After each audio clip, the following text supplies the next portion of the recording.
किसी भी चीज को समझने के लिए सबसे पहले मन को शांत रखना चाहिए और फिर काम पर ध्यान देना चाहिए, क्योंकि हम मन से ही प्रश्न खोज लेते हैं और मन में ही जवाब देकर बैठ जाते हैं।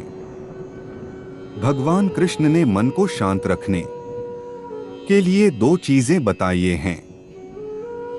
भगवद गीता में भगवान श्री कृष्ण कहते हैं, मन का बेचैन होना उसका स्वभाव है।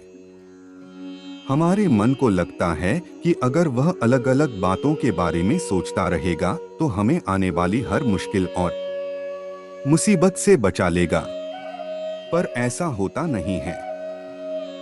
हम अपने जीवन का काफी अधिक समय सोच विचार करके परेशान होने में निकाल देते हैं। भगवान श्री कृष्ण कहते हैं कि मन का यह स्वभाव बदलना मुश्किल जरूर है, असंभव नहीं। अच्छा, अब आप एक बात बताइए, क्या आप कौए को कह सकते हैं कि वो काम की आवाज ना करे?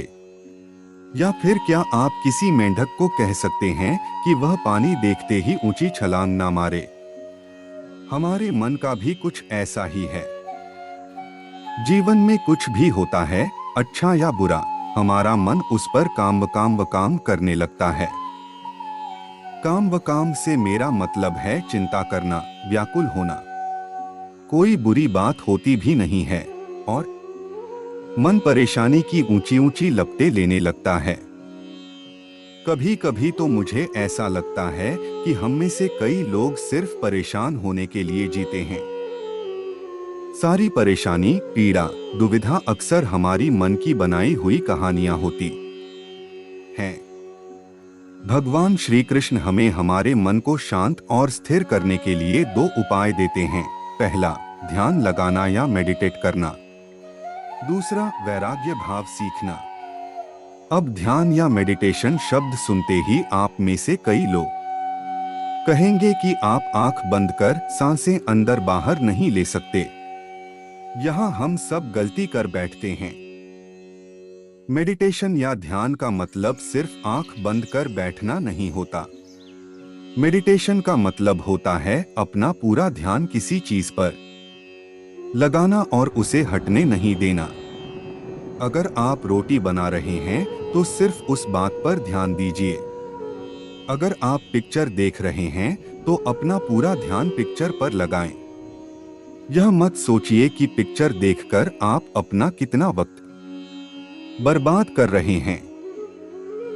जब आप जीवन के हर छोटे बड़े काम को पूरे ध्यान से करते हैं तो आपका जीवन ही एक मेडिटेशन बन जाता है।